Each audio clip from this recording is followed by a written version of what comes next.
Try a tiny experiment with me right now. Rest your eyes on your left wrist and imagine a thin red thread, light as early morning breath suddenly appearing there. A small mark bridging the visible and the invisible. Why would something so simple make your heart skip, Jung would say? Because symbols take the short road into the soul.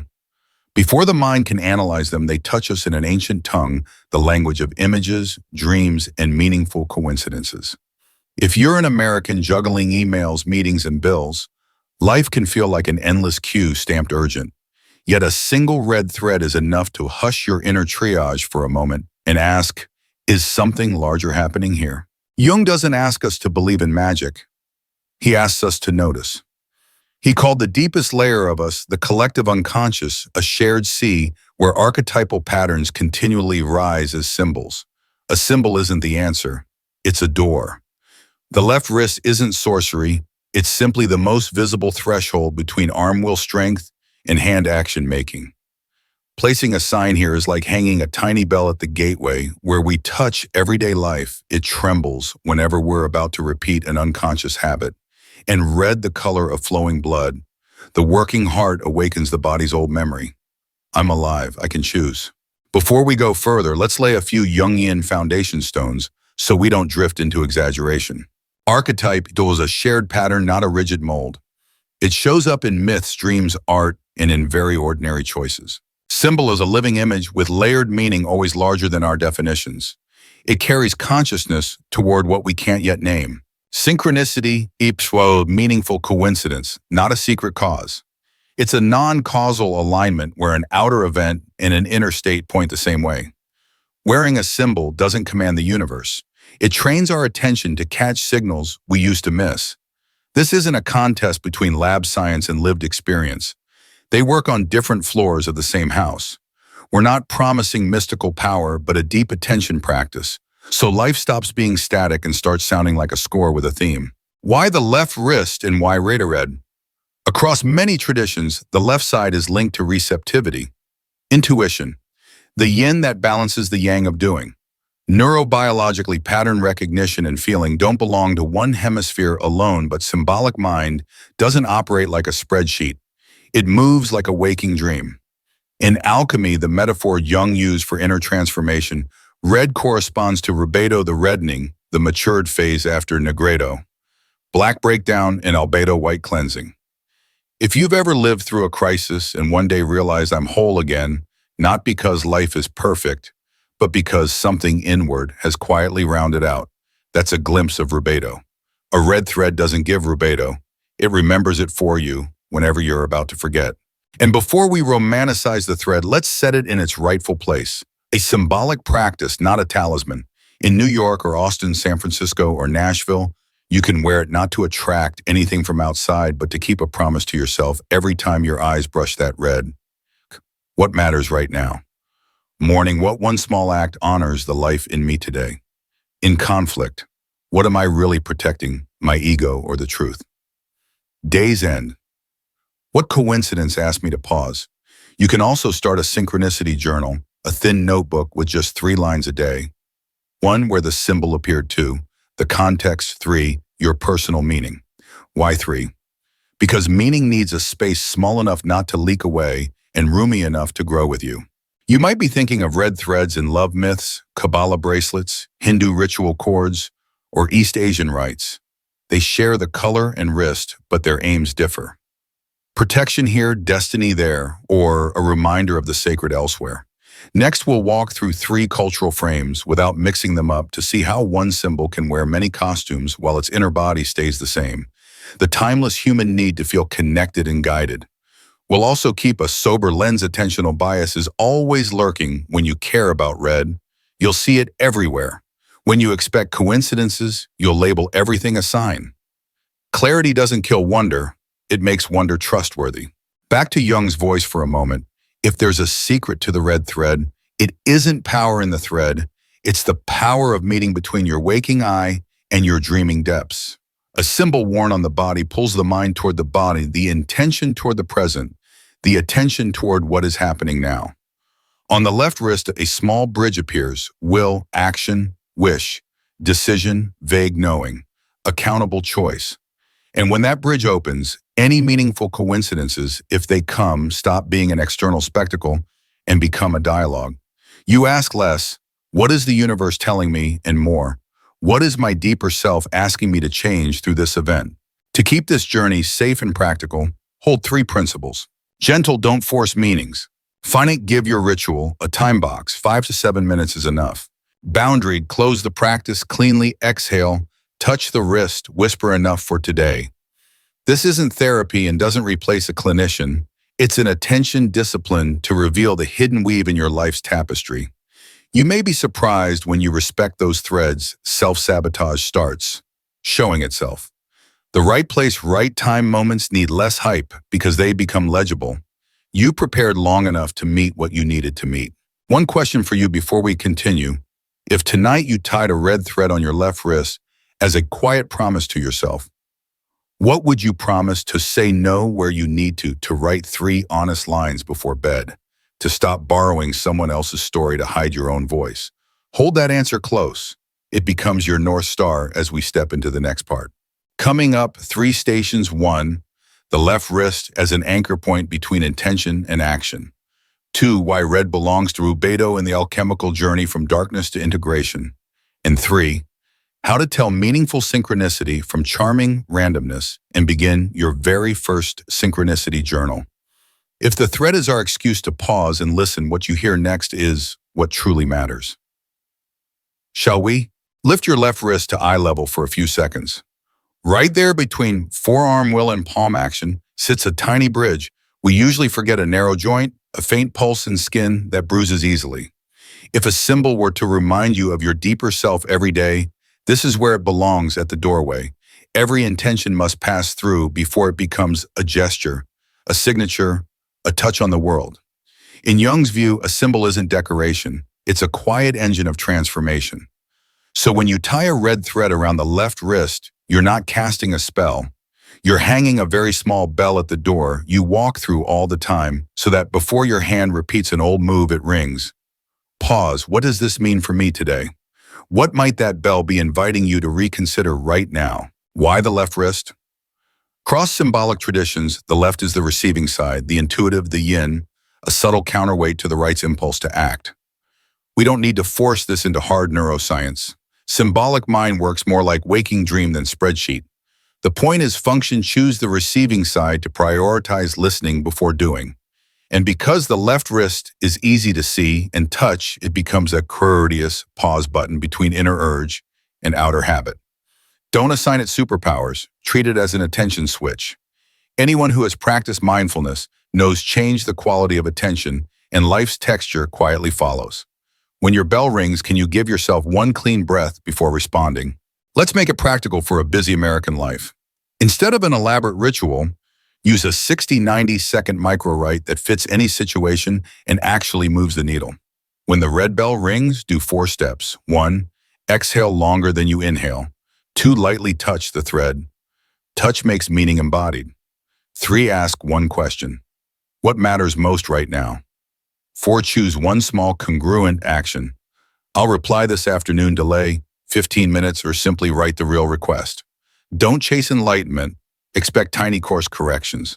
In Jung's alchemical language, we cook slowly from nigredo, dark confusion, when we stop and feel our fatigue to albedo, just clear enough to see a choice of citrinitas, a fine gold of discrimination, and finally rubedo, the ripened red where word and heart align. The red thread lives at the crossing between will and act, a pointer toward rubedo, not rubedo itself. Which of the 4 steps would help you most today? A small story. Nora, a Portland designer, spent years saying yes in meetings until work and weekends blurred. She's not into mystical stuff, but she tried a red thread as a body-based reminder. Each time her fingers hovered over, "Sure, I can take this," her eyes brushed the red and a small space opened. "Does this honor my presence?" The first time she typed, "Let me check my calendar." Her belly clenched and her neck flushed. That night, journaling 3 lines, she noticed a surprise on the day she set a boundary. Her voice and posture looked a little more upright in the mirror. Small sign enough to continue. What micro-boundary could you try once this week?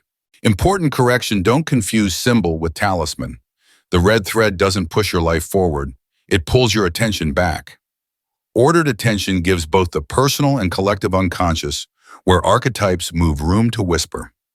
Left as an ancient metaphor helps you remember to receive bodily signals, mood shifts, a nameless feeling, rising. And the wrist where the pulse lives reminds you of breath's rhythm drawing and sending out. No mysticism required, just realities we rarely listen to. What is your body actually saying in this moment? Don't mix and match traditions carelessly. In Kabbalah, a red string at the wrist often signals protection from the evil eye and invokes Rachel, the mothering figure of support.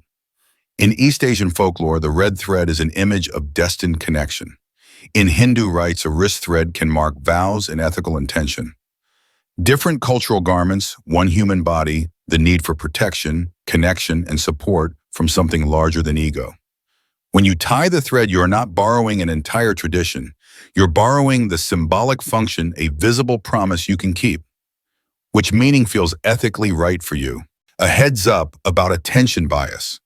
Once you care about a symbol, you'll notice red more often. Perfect coincidences seem to multiply. That's not bad. It's your chance to practice discernment, what counts as synchronicity, an outer event, richly matching an inner state, and what's you stretching for meaning.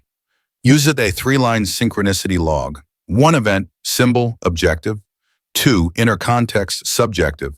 3, personal meaning or why it matters today. Be brief and honest nightly. After a few weeks, you'll see repeating threads, phrases, situations, emotions. When you spot a pattern, you don't need to coerce the universe. Just place a different choice where the old one used to win. What pattern has tapped you on the shoulder twice this month? Relationally, the left wrist is a great place to pause before you enter an old loop, over-pleasing, over-defending, conflict-avoiding. In a tense conversation when the bell rings, ask, what am I trying to protect, my self-image or the living relationship? If a harsh inner voice rises, often an unintegrated animus translated into a concrete act from, you're weak to say, I'll need 24 hours to respond. Shifting from vague judgment to clear instruction turns raw energy into responsible direction. That too is a rhythm of rubedo. What sentence could you keep ready on your tongue? You might wonder if it's just a thread. Why do my feelings get so big? Because anything that touches your sense of choice touches dignity. The left wrist, visible, vulnerable, reminds you that courage isn't fearlessness. Courage is naming the fear and taking one small, meaningful step anyway. Day 1, that's a breath. Next week, a boundary. Next month, a scheduling change. Sustainable lives grow from small deltas repeated. Which small delta will you repeat this month? If you're watching from New York or Dallas, Seattle, or Miami, think of your left wrist as a meeting place where the busy eye sits beside the listening deep self. Join our simple practice community each night.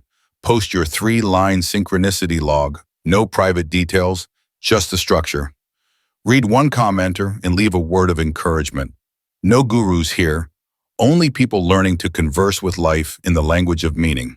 If this helps, add the word red at the end of your comment so we can find each other in the YouTube crowd. What 3 lines could you write tonight?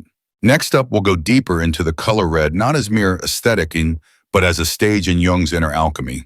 Why red belongs to rubedo, why black and white come first, and how to weave these stages into daily habits without superstition or self-punishment. Then we'll open the 3rd door, synchronicity, how to tell meaning from the illusion of meaning, and how to keep a tiny record so meaning doesn't slip through your fingers. For now, let your fingertip rest on the thread, real or imagined, and ask softly, what is the smallest, most meaningful act I can take right now? When the answer comes, you're already on the bridge, and the bell very gently is ringing. If the last part was a small bridge on your left wrist, the tiny red bell that tinges before each choice, then today we step inside the red itself, not a paint color, but a season of the soul. In the alchemical language Jung used to describe inner transformation, the journey doesn't move in a straight line. It passes through 4 psychic weathers. Negredo, the black night, when everything is tangled and meaning feels drained. Albedo, the pale dawn, when things quiet just enough for a clean dividing line to appear. Citrinitas, the gold of discernment, what is truly mine, what is not. And rubedo, the ripe red, when life force integrates, When your words, your heart, and your actions start pulling in the same direction. So if someone once told you red is the prima materia, the raw starch smile, and gently adjust the lens in the symbolic tradition Jung conversed with, red belongs closer to ripeness than to raw beginnings. The red thread then isn't a miracle that flips your life overnight. It's a reminder that you're walking through a season of ripening, and every ripe season grows out of patience with the seasons before it. Picture an ordinary day in Boston or Phoenix inbox, filling fast a text that drops your stomach, a meeting that turns into a debate. In Negredo, you'll want to deny the chaos. It's fine, but your left wrist, the place where pulse tells the truth, rings the bell. You pause 10 seconds, look at the red thread like you'd look into your own eyes in a mirror. Anger starts getting a name. Fear finds a shoreline. As your breath lengthens, albedo slips in. You can suddenly see what needs protecting, your dignity or just your ego. A streak of citrinitas follows instead of blasting a long, angry email. You write one clear sentence that defends the truth without attacking the person. When you press send, there's a small nod inside. That's rubedo, not fireworks, just the neat, satisfying click between what you think, what you feel, and what you do. That's why red is both blood, what nourishes, and fire, what transforms. It doesn't ask you to show off. It asks for micro-courage. Maybe you're Caleb in Denver with an old wound around recognition. Each time your manager downplays your idea, heat floods your chest. It used to spill into arguments or collapse into resentful silence. Since wearing the red thread, you try a tiny ritual, left palm on the table. Thumb touches the thread, long exhale, in a single orienting line. What I'm solving for is X. If that's still fuzzy, I need Y to proceed. The fire doesn't vanish, it takes form. Raw energy becomes direction. That's the red lesson. Two necessary distinctions keep this safe and useful. First, rubedo is not spiritual hype. If you suddenly want to change everything, burn the boats and leap pause. Rubedo is the fruit of quiet accumulation, not a one-night blaze. Measure it by repeatable small consistency, one more boundary kept, one more honest sentence said, one more decent bedtime. Second, don't mix cultures into a blur. In Kabbalah, the red string is a prayer for protection. In East Asian stories, the red thread is a metaphor for meaningful encounter. In Hindu rites, that a red thread marks vow and virtue. Each tradition has its own context. We borrow function, remembrance, not authority. Let the thread remind you. Don't make it a magic wand. From the alchemy of red, we cross Jung's other bridge, synchronicity, meaningful coincidence. To keep it grounded, define it simply, it's a moment when an inner state and an outer event line up with personal meaning without a direct causal link. Like when you're quietly wrestling with, am I betraying myself? And you open an old book to the line, never trade your soul for safety. The sentence didn't change you. Your readiness made it land. Synchronicity isn't the universe whispering secrets. It's a punctual rendezvous between inner effort and outer sign. Our minds carry biases that can muddy the frequency illusion. Once you notice a thing, you see it everywhere. Confirmation bias. You collect only what fits your belief in apophenia, finding patterns in clouds.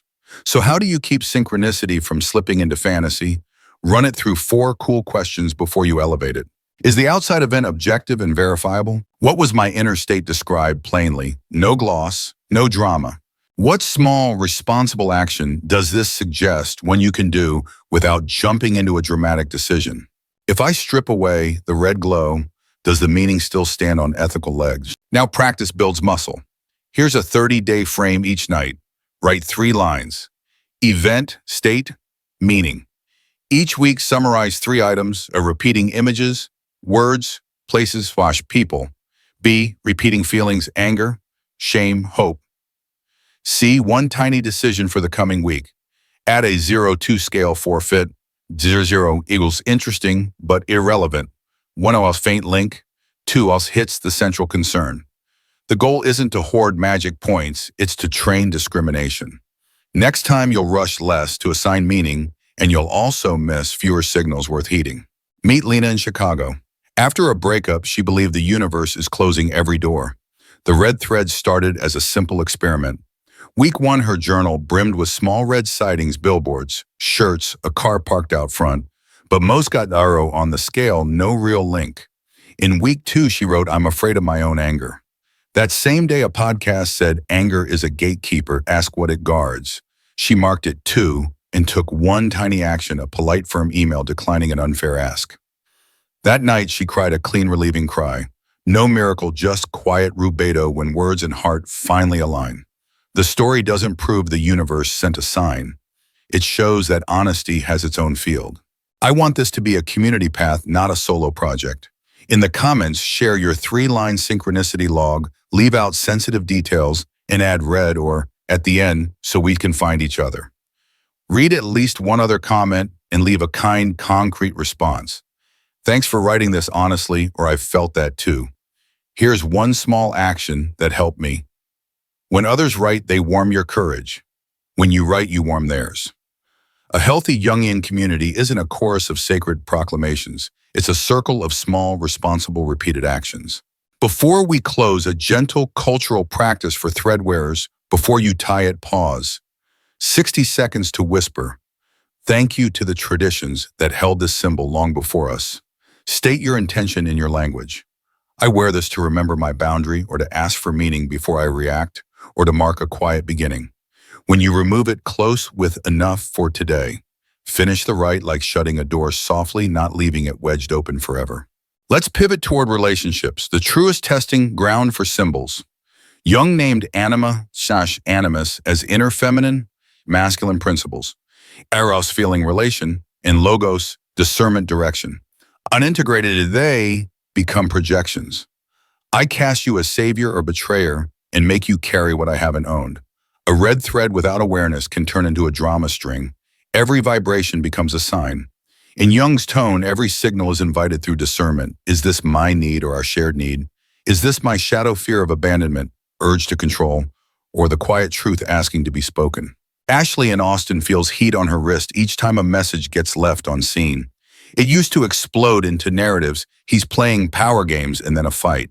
With the red thread, she runs a 3-step projection. Release when. 1, touch the thread and name the story and I'm about to be abandoned. 2, ask the deeper part. What do you actually need, reassurance, clarity, or time? 3, translate that into a kind, specific request. Hey, if you're slammed and can't reply yet, could you drop an emoji so I know we're still on track? Results aren't perfect, but something changes. Ashley moves from mind reading to oriented communication. That's relational rubedo heat with a shape fire with a path, not a forest fire. Another Jungian law here is compensation. We're drawn to those who carry what we've neglected, the hyper-rational to the emotionally free, the hyper-agreeable to the assertive. That isn't bad. It's a class we need. But if projection drives the wheel, class becomes addiction. The red thread rings. Which part of this person do I love? Because it's the part I'm meant to grow. Then take the class back with a small action sign up for that speaking course, instead of demanding they speak for you. Book family therapy instead of hoping they just get it. Mature love doesn't beg fate for a perfect half. It invites you to become a responsible co-creator. To keep the heart soft and the head clear, use a simple dialogue tech I call 333 for couples, friends or family, and for you with yourself. 3 breaths together, or you take them alone before responding. 3 core needs named in single words: clarity, respect, time. 3 minutes talking only about those needs, no detours into old defenses. During those 3 minutes, let the red thread be the silent facilitator. Each time heat spikes, touch it lightly. We're keeping meaning at the center, not ego. Close with one tiny commitment. I'll call at 8, or tomorrow's meeting I'll say, I'll reply by afternoon. One more extension we owe from earlier active imagination as a private bridge for Knots everyday talk can't untie. If a relationship has you stuck, spend 10 minutes with a notebook. Draw a thread between you and the other person. Messy is fine, honest is better. 2 columns I'm hoping for, and I'm afraid of. Ask the thread. Where are you tight? Where should you loosen? Answers may arrive as an image, a nod at time, a fray at respect. Don't overanalyze, translate the image into a 48-hour micro-experiment. Now let's be a real community. Under this video post, 2 lines. A sentence about the cultural context you choose to respect as you wear the thread. I know East Asia's red thread is a metaphor. I'm borrowing its reminder, not its power, plus your personal intention. 1 333 conversation you tried or will try this week. End with thread. or so we can find you. Read and respond to at least one other person with thanks or a concrete suggestion.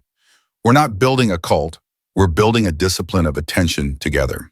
Before we turn the page, tuck one question into your pocket. What in your relationships needs a little more red, not drama but ripeness? Words, snug with feeling, boundaries, snug with values, actions, snug with intent. Next up, a practical safety map. How to design a 7-minute daily rite that doesn't tip into superstition. How to tell meaningful synchronicity from the illusion of meaning with a quick self-check, and how to keep a rebedo log so your personal red thread becomes visible week by week. If the thread is a bell, self-discipline is the hand that rings it just enough to wake you, not enough to rattle the whole neighborhood of your soul. If parts 1 and 2 helped you hear the red bell at your left wrist and feel a personal red season like an inner rubedo, then this chapter walks through the cultural garments that symbol once wore and brings us back to relationships where every symbol gets trial by fire. We'll move slowly and courteously, honoring context instead of grabbing other people's sacred things, and we'll use the symbol responsibly. In a multi-ethnic America, Queens, Houston, Los Angeles symbol isn't a private toy. It's how we converse with what's larger than us without losing our integrity. Think of the red thread as a word with many meanings depending on the sentence.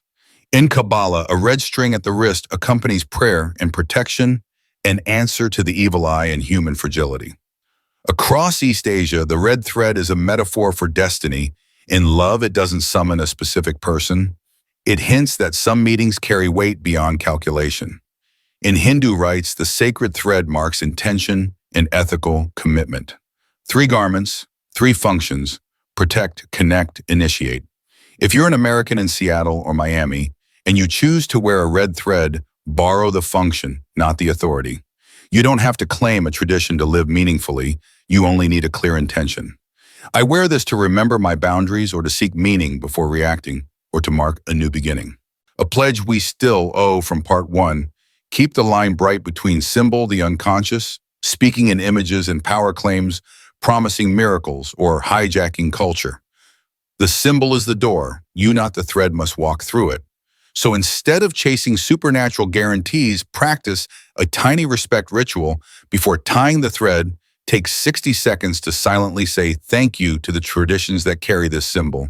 Then state your personal intention in your own words without borrowing religious jargon you don't practice. When you remove it, whisper, "Enough for today," and close the ritual as you'd close a door. Don't leave it wedged open. Now bring the red thread into relationships, the truest mirror of the soul. Jung spoke of anima, animus, inner feminine, masculine images, not biological sex working as principles. Eros, feeling, relating, and logos, discerning, directing. Unintegrated, they become projections. I cast you as savior or betrayer to carry the part of me I won't admit. A destiny thread on the wrist without awareness turns into a drama chord. Every vibration feels like an omen. Stay with the Jung's tone, run each signal through discernment. Is this my need or the relationship's need? Is this shadow fear of abandonment and need to control, or a simple truth asking to be spoken calmly? Early signs arrive like a breeze, easy to miss unless you're listening. The lightning phase moves too fast, too much, too soon. All-night texting, grand promises before you know each other, a thunder rush of fate. If you're spilling your life story to someone brand new, anima may be racing toward an Eros harbor to be held, or animus may be building a forever frame to compensate for inner uncertainty. Pause and ask, do I love this person or the feeling of being seen? If it's the feeling, slow down. And as things stabilize and dopamine cools, real intimacy begins to sprout. But some bodies, especially with anxious histories, mistake quiet for abandonment and rhythm for control. You'll feel restless and start testing the waters. Put a hand on your chest, lengthen your exhale, and name it. I'm here, and I need 20 minutes to recharge. That's the great mother stepping out of shadow, nurture, and boundary in one breath. What's your sentence for slowing the tempo? Then comes the bend. One person feels flooded and unable to set ashore, retreats into silence. The other gets scared and chases. 2 old complexes collide, transference and countertransference. Try this very human, very young line. Right now, are we reacting to each other or touching an old memory? Can we take 10 minutes, come back to the present, then continue? If both downshift, you'll hear the true tone of the conversation. If one side mocks, denies, or steamrolls every need for breath, time, and boundary, this isn't a place to fix. It's a red flag about respect. Where do you feel this bend, throat, stomach, or back? To split, repair from release, keep a tiny checklist. 1. Safety is body and mind respected. No violence, no coercion. If no, leave. 2. Readiness. Do they own their share? Accept a slower tempo, try adjustments. If yes, state a pilot change. 3. Repetition. Does the old pattern repeat after you've both tried? If yes, consider leaving kindly. Jung's map draws no villains, only unnamed energies, but kindness to others doesn't mean abandoning yourself. Which box lights up for you right now? A lived story. Ashley in Austin noticed that every time her message got left unseen, her left wrist felt hot. That used to trigger a blow-up. He's playing power games followed by anger. Wearing the red thread, she tried a 3-step deprojection ritual. 1. Touch the thread and name the story flaring up. I'm about to be abandoned too. Ask the deep part. What do you actually need? Often reassurance, clarity, or time free. Translate that need into a kind, specific request. Hey, if you're busy, could you drop an emoji so I know you're still there?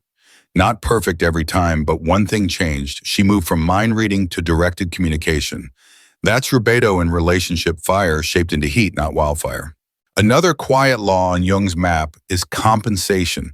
We're drawn to people who carry the parts we've neglected. The hyper-rational get swept by emotional freedom. The over-accommodating are magnetized by decisiveness. That's not bad, it's a class in session. But if projection keeps its hands on the wheel, class becomes addiction. Let the red thread ring a bell. Which part of them do I love because it's the part I need to grow?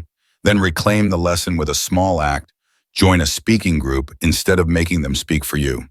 Book family therapy instead of demanding they just know. Mature love doesn't beg fate for a perfect half. It invites you to become a responsible co-creator. A simple dialogue technology to keep heart soft and head clear. The 3-3-3. 1. Take 3 shared breaths so you breathe before replying. 2. Gain 3 core needs now, e.g. clarity, respect, time. 3. Speak for 3 minutes only about those needs, no detours into old defenses. During the 3 minutes, the red thread acts like a silent facilitator. When emotions spike, touch it, and remember meaning stays at the center, not the ego. Close with a tiny commitment. I'll call it 8, or in tomorrow's meeting, I'll say, I'll circle back by this afternoon. What would your 3 words be today? When everyday talk can't reach the root or active imagination as a private bridge, 10 minutes. Draw a simple line, your thread between you and the other person. 2 columns, I'm hoping, and I'm afraid. Ask the symbol, where are you taught? Where do you want slack? Answers may come as images. A nod at timing, a fray at respect. Your job isn't philosophy, it's translation. 1 tiny experiment in the next 48 hours. Symbols matter only when they shift the microtexture of schedule, phrasing, and gaze. Tool 1. 7-minute active imagination, bridge and shadow. Sit upright, 1 hand on chest, 1 on belly, 3 rounds of 4-4-6 breathing. Picture a stone bridge over dark water. On this side, you and your persona. I'm fine rolls. Across, shadow together with 2 figures, great mother. 1 hand holds warm soup, 1 rings the enough bell, and the gatekeeper, your wise animus/animus image. Step onto the bridge. Ask the mother, what is the lesson in holding? And what boundary? Listen for 2 short sentences. No defenses. Ask the gatekeeper. When my heart panics, which sentence returns me to the present? Memorize the exact words. Open your eyes and write 3 lines. 1. Mother's holding sentence. Mother's boundary sentence. Gatekeeper's returning sentence. Tomorrow, use the 3 lines as your compass.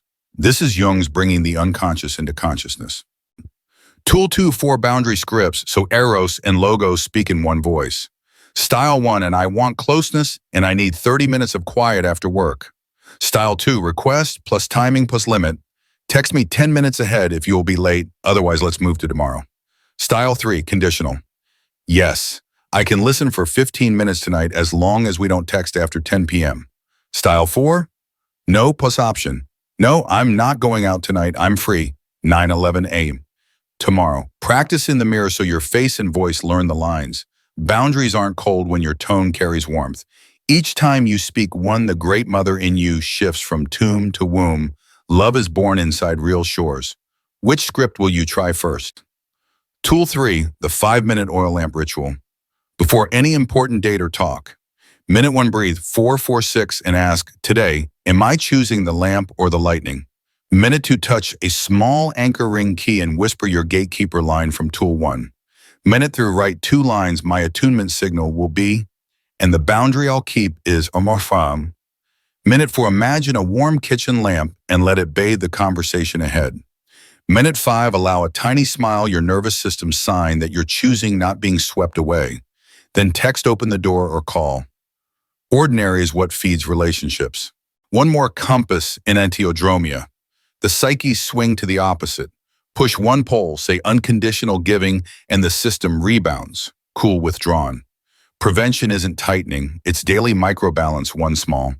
No between 2 yeses, a brief silence between emotional highs, a no-agenda walk date. You're giving the self room to adjust before life yanks the pendulum with a bigger event. And a very American comfort in a fast world, intensity intimacy. Intensity arrives quickly. Intimacy takes time. Intensity is fireworks. Intimacy is the kitchen lamp. Intensity impresses. Intimacy nourishes. When you choose the lamp over the fireworks, silent schedules and boundaries feel lighter. They become the spaces where love can breathe. Which do you reach for first, the spark or the steady flame? If you want a number-based lens from earlier parts, here's a compact map for 4 to 6. 4 is living structure, the diagonal that returns you to center. Its light is reliability, its shadow rigidity. Try box breathing 4-4-4-4 before control-heavy decisions. Imagine a square room with 4 windows. Ask which window wants to open. Leave 15% flex in your week, or retire one rule that no longer serves. 5 is the threshold, sacred change demanded by life. Light courage to leave comfort, experiment, own mistakes. Shadow agitation, change to avoid feeling. Use the stay 90 seconds test, or pick one 30-day project, set an end date, and don't change the goal even when new ideas sparkle. 6 is the hearth care made concrete. Shadow self-erasure. Use the cup check. If your cup is under 40%, offer a warm no and schedule a return. Choose yourself in one small way daily. Community matters. Under this video, post 2 things. 1 sentence about the cultural context you intend to honor while wearing a red thread. E.g., I know the red thread of fate is a metaphor. I'm borrowing the function as a reminder, not the authority, plus your personal intention. 2, a quick example of a 3-3 you tried or will try this week. End with the word thread or the emoji so we can find and encourage each other. Read at least 1 comment and reply with thanks or a specific suggestion. We're not building a sect, we're building a communal discipline of attention. If this helped, write oil lamp. If you'll try the 5-minute ritual tonight, share 1 boundary line from the scripts or the 3 sentences you received from the great mother and the gatekeeper. When you write, you don't just help yourself, you become a lamp for someone else. Before we turn the page, tuck a small question in your pocket. What in your relationships needs a touch more red? Not drama ripeness.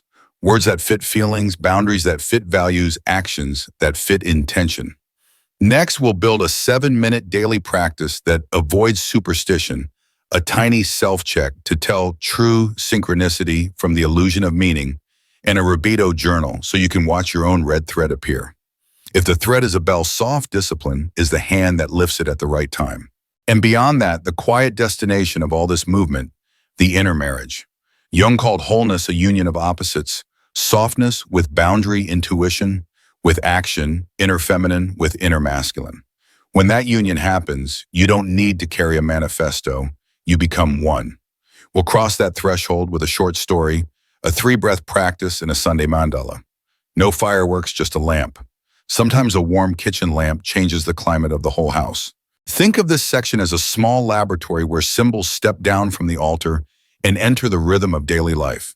No grand manifestos, no instant miracles, just a gentle discipline strong enough to change the course of a busy day in New York or Seattle. When a red thread rests on your left wrist, you have a subtle bell, The 7-minute ritual is the hand that lifts that bell at the right moment. 7 minutes aren't for proving anything supernatural. They're for putting you back in the driver's seat amid 1,000 tugging signals. Begin in the most ordinary way.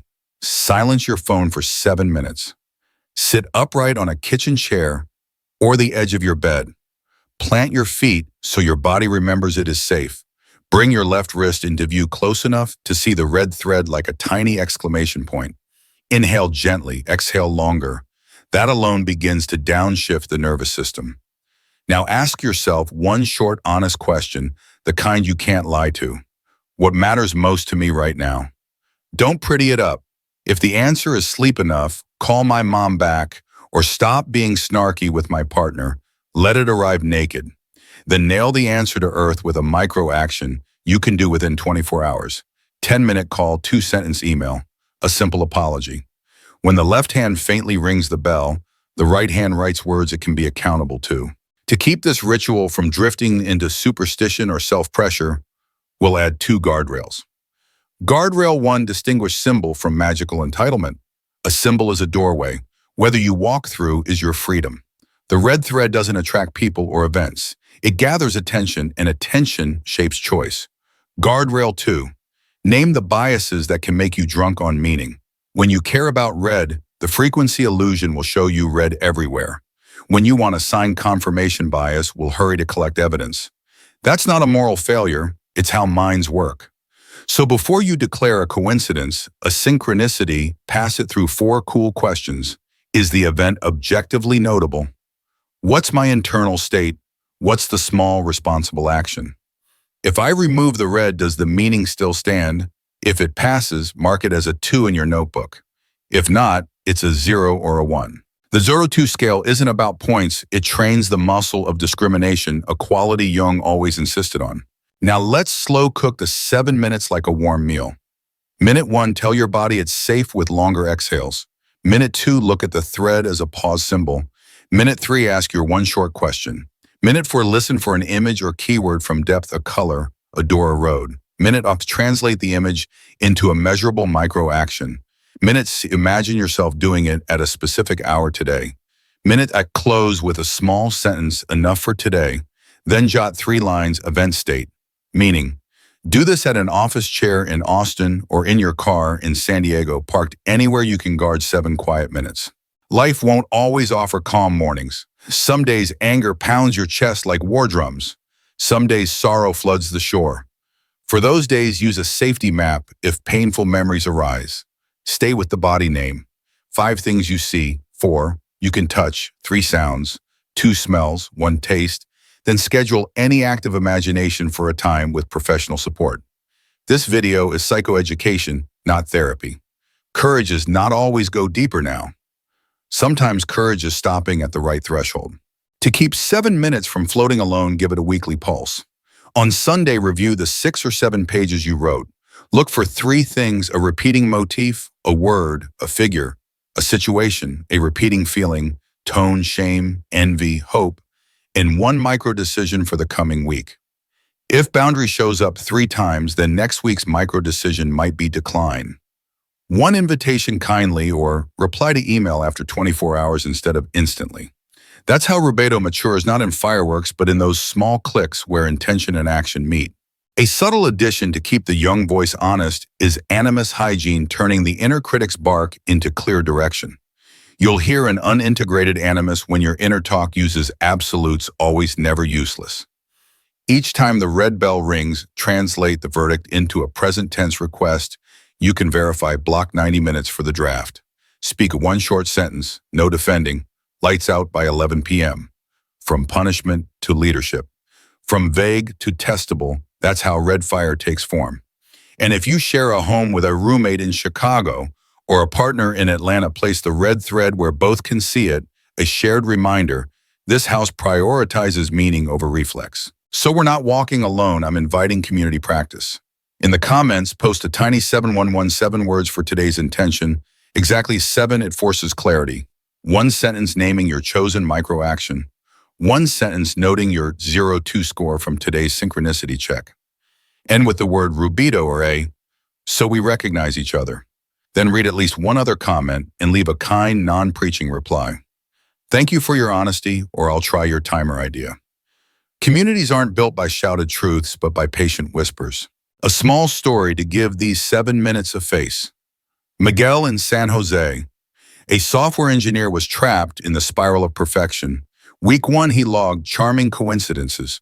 Red cars, red shirts, red banners, mostly zeros on the scale. Week 2, one phrase kept repeating, respect time. He tried a micro-action, 3 90-minute uninterrupted work blocks, and stuck a red sticker on his laptop. At week's end, he recorded a real 2 on the day he protected the 90-minute block. He got a client email praising his draft, clear and to the point. No magic, just small consistency. Something tender happened too. Having met Rubedo at work, Miguel softened at home. Less correcting, more listening. When a symbol ripens in one field, its fragrance travels to others. Before we close, a final button on the coat. If tomorrow you had only 7 minutes for your soul, what would make those 7 minutes honest? No performance, no borrowed glow. Just one gesture faithful to meaning. If the answer has already appeared, I'll meet you in the next part where we weave the whole journey. Left wrist bell, the red season of alchemy, the cross-cultural map, the sinews of relationship into a gentle but strong promise to live as a co-creator, responsible for your own life. There you'll get a 1-card daily Rubedo checklist and one last invitation. Whether or not you wear the thread, you can still hear the bell if you're willing to listen. If we've crossed the left wrist bridge, walked the red season of alchemy, tried on the garments of culture, and traced the sinews of relationship, then this is where we weave it all into a living tapestry. Every red thread you notice in a day no longer stands alone. It returns to its right place in individuation, the journey back to the self, that still point that also moves. This isn't fireworks. It's a steady, responsible breath. I want you to feel that right now, whether you're in New York or Boise at your desk or over the sink. The sacred isn't somewhere else. It lives in how you rest your hand on your left wrist and choose one small gesture that fits the meaning your heart knows is true. Let's start with those destiny threads, the thing rival videos hype and often confuse. If there is such a thing as a destined link, Jung wouldn't tell you to hunt it like treasure or sit still waiting for the universe to deliver. He'd invite you to watch how the psyche seeks wholeness through our bonds. Many intense attractions are projections, the ego handing its unowned part to someone else to carry. Others are quiet but deep, like a red bell rung at the right place in time. They arrive when you're ready to work the lesson the relationship brings. How do you tell the difference?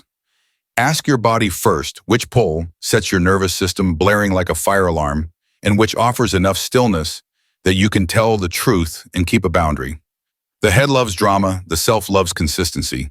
When the left wrist red speaks and both your heart and spine stay upright, you're near meaning, not mirage. Now return destiny to Jung's language of compensation. We're often drawn to what we've abandoned. The outward-facing are drawn to depth, the contemplative to courageous fire. That's not wrong. It's an invitation to learn. But if projection is driving, the lesson mutates into addiction, addicted to intensity, addicted to hope, the other will heal us. The red thread at the left wrist whispers each time it rings, bring the lesson back to you. If I'm intoxicated by your decisiveness, my work may be saying a short no calmly, not forcing you to live my unlived life. Relationships become co-creation when each person owns their lesson. We also need a symbolic ethic guardrails so the sacred isn't turned into a prop. Don't even once use the thread to threaten or pressure. If you love me, wear it like I do. A symbol keeps its value only when it honors the other's freedom. Don't paste your omen onto someone else's life.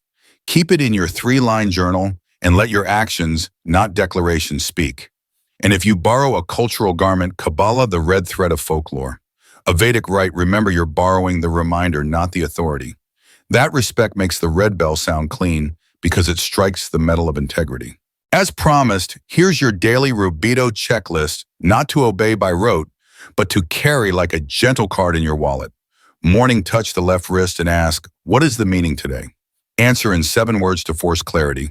Daytime, when the red bell rings, choose one micro action that fits those 7 words and can be measured within 24 hours. Late afternoon, one check. Where did I drift from my 7 words? If you drifted, return with a small gesture, apologize, reschedule, drink water, breathe. Evening, 3 lines of synchronicity and score them 0 to 2. Before sleep, hand on wrist, enough for today. 4 simple beats that stitch scattered hours into a story. Because we live in America, fast and multicultural, give the checklist a soft science frame. Instead of believe, don't believe, run a 30-day practice. Each week note, sleep quality, irritability, and how often you held a boundary without raising your voice. This bridges phenomenology symbol, meaning with minimal verification, track, compare, adjust. Jung wasn't anti-science. He knew some things outpace our tools of measurement. While language catches up, we can still live methodically. A small story to unmystify destiny. Jared in Minneapolis felt he never met the right person. He tried the 30-day checklist as a kind joke to himself. Week 1, his 7 words were respect. Time is sacred, especially of mine. He declined 2 needless invites, slept before 11, journaled nightly, mostly 0s and 1s. Week 2, less tired, he chose new words, opened 1 short, honest conversation daily. Thursday night, he admitted, I'm afraid of judgment. Friday at a cafe, he met a stranger reading the exact book he just journaled, score 2. But the treasure wasn't the meet cute, it was his readiness to be truthful. Whether they texted later or not, he had brought the lesson back to himself. That's the difference between chasing destiny and co-creating with direction. Beware spiritual bypass, using symbols to dodge hard work. When sorry is hard, you buy another red string, add another sticker, share another quote. The red bell isn't a gong to drown your trembling. It's a light rhythm that helps you say the trembling thing in 1 honest sentence. If a symbol helps you avoid truth, set it down for a day and return to breath in 3 lines of small truth. The sacred doesn't fear truth, it blooms in it. Community, write in the comments, leave a weave your woven post. Begin with your 7 words for meaning a day. Add 1 micro action you did or will do within 24 hours. End with 1 thing you learned about projection/compensation in a recent relationship. Close with weave or the emoji so we can find each other. Reply to at least 1 other post with something concrete. I loved your 7 words tomorrow. I'll try a 5-minute mid-shift pause. Live community doesn't need new dogma. It needs doable gestures and tangible kindness. Now touch your left wrist. If there's no actual thread, imagine one, a fine line between inner and outer. Ask quietly, tomorrow, where is 1 moment I can ripen the red truer, more fitting, more responsible? Whether the answer comes fast or slow, doesn't matter. Asking does. When it arrives, drop it into the 4-beat checklist, give it a specific hour, and prepare 1 short sentence the world can hear. No spectacle, just on time. 3 safety belts so symbols keep working and don't melt into blind belief. Belt 1, a co-presence journal. Anytime an image linked to your number appears, a circle, bridge, forge, or river log, the time context and body sensations. No inflation, no guessing, just acknowledgement. Belt 2, confirmation, bias control, also log. The days you notice nothing. Absence can mean rest, or that another symbol wants a turn, a dream, a body symptom, a child sentence. Belt 3, measure by action. If you're a 4 count, rules you relaxed, a 5 90-second stays, a 6 warm nose, and 8 real delegations, a nice small goodbyes. Soft measures protect the heart from illusion and from guilt. Then anchor with a simple 7-day rite. Late evening, draw a Sunday mandala. Left half done, right not to brag, right half to repair, not to punish. In the center, a small dot, the self, no bigger, no smaller. Sign a 30-day promise, 1 logos act, 1 an eros act, 1 body act each day. Don't judge bad days, return the next day. If a rare aura appears at all, it's a byproduct, not the goal. Also keep clear borders between practice and professional care. If you're facing sustained insomnia, panic, heavy depression, or unworked trauma, find a professional. These rites are companions, not replacements. Service belongs here, the missing piece in the myth of rare energy. When the self steadies, you naturally serve by doing what's in front of you. Well, write the kind email mentor. The intern, take out a neighbor's trash, join a support circle for the newly awakening. Service doesn't make you sacred, it makes you belong, And that belonging heals the old ache of not belonging to the crowd. What climate do you bring into a room? Do people feel ready to be themselves, and can you be you? You're not hunting a single 1% hack. You're adding 1% more loyalty, gentleness, and clarity today. And the sum of those percents becomes what people mistake for rare. We'll close part 5 by pointing to the finale, a pocket-sized rubedo card for your wallet. 4 cool questions to separate true synchronicity from fantasy, and 2 small vows to keep the red flame without burning yourself. We'll land the journey with 1 deep breath and a personal invitation. Whether you wear a thread or not, your soul has its own bell. The only question left is whether you'll listen to it 7 minutes a day. If yes, I'll meet you beyond the bridge where a few short sentences can turn a long life. Let's close the way a musician stills the strings after the final note, not with noise, but with a soft vibration hanging in the air. From the beginning, you and I have crossed the small bridge at the left wrist, learned to hear the red bell move through the alchemical seasons of the soul, honored the cultural garments of symbols, and carried all of it into the hardest, truest place, our relationships. In this moment, the sacred isn't in my words or the camera. It lives in one simple act. You place a hand on your left wrist and tell yourself, I will live meaningfully today. If I had to stitch this whole journey with 1 thread, I'd say this. The red thread doesn't live your life for you. It calls you back to center, what Jung names the self, where you can tell drama from truth, projection from responsibility, omen chasing from meaningful synchronicity. The left wrist is a small anchor between intention and action. Red remembers life force and transformation. Synchronicity is a timely meeting between inner work and outer signs. Traditions hand you a garment, only you decide why you wear it. When you grasp this, you stop hunting destiny and become a co-creator with disciplined attention. To make this finale usable more than a feeling, here's a simple rubedo reminder card you can tuck into your inner wallet. Morning, touch your wrist and mint, 7 words for the day. 7 words that force clarity. Daytime, each time the red bell trembles, choose 1 micro gesture you can do within 24 hours that matches those 7 words. Evening, write 3 lines of synchronicity. The objective event, 2, your inner state in that moment. The personal meaning, and score it 0-2 to train discernment. Bedtime, close with enough for today, a nervous system promise that you'll stop at a safe edge. 4 beats repeated, weave scattered life into a story with a theme. What will your 7 words be tomorrow morning? Because the mind can fabricate meaning when it's intoxicated, carry 4 cool questions like a compass. Is the outer event verifiable? What state was I in at that moment, given the meaning I'm drawing? What small act is more responsible than dramatic? If I strip the red costume off the story, does the ethical value still stand? Don't use these questions to banish the numinous, use them to make wonder trustworthy. That's what Jung wanted. Let me bind this ending with 2 small vows, not to me, to yourself. First, integrity over drama. I choose a sentence that fits the truth over a grand speech that wins applause. Second, respect freedom and context. I won't force anyone to wear the string-assigned omens to their life or borrow the authority of tradition to cover my own lack of courage. I use the reminder to become more responsible and more kind. Which vow will you practice tonight, integrity or respect? From here on, the most important part of this video begins when you turn it off. Tomorrow morning in New York or Denver, Little Rock or San Diego, you might notice a red stripe on a stoplight, a coffee mug, the cover of a book. Treat it as an invitation back to your rubedo card. 7 words, 1 gesture, 3 lines, enough for today. 4 stepping stones so you can go far without getting lost. If you stumble, don't punish yourself. Return to breath, touch the wrist, apologize if needed.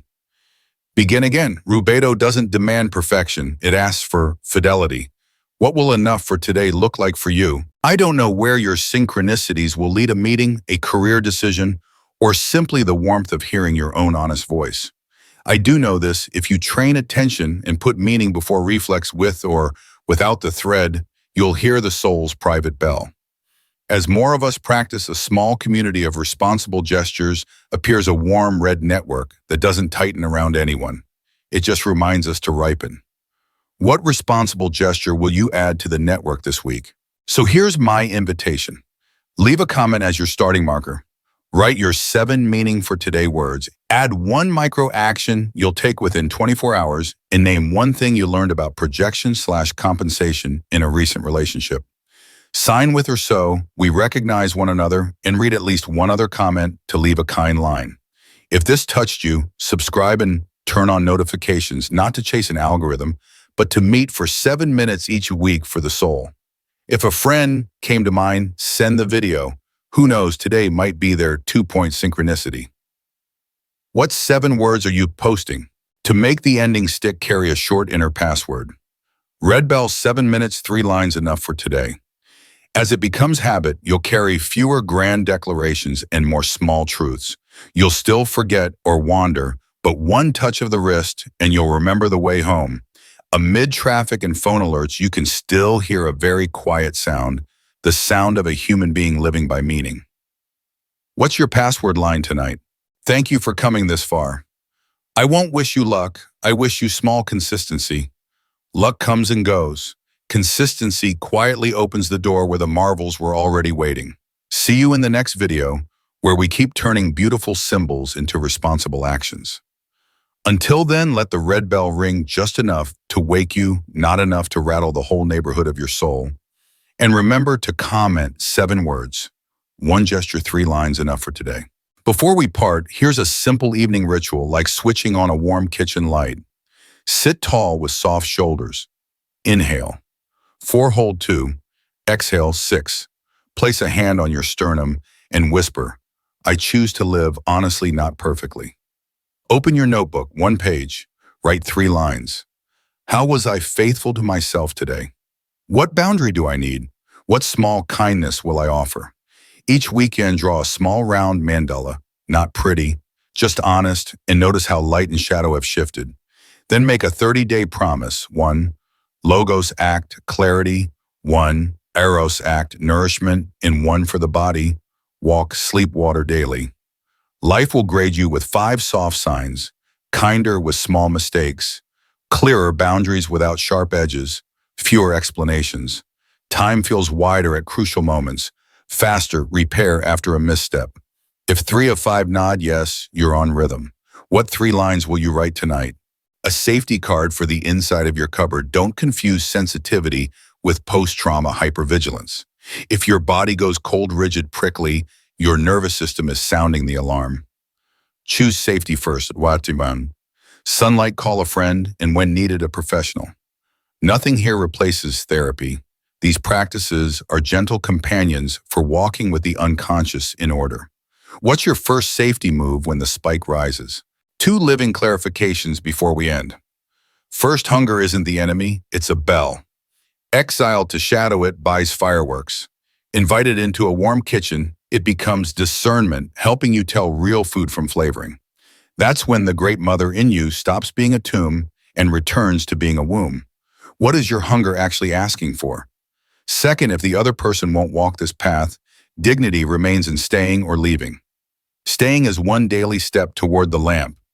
Leaving is a ritual of thanks so you don't turn each other into enemies.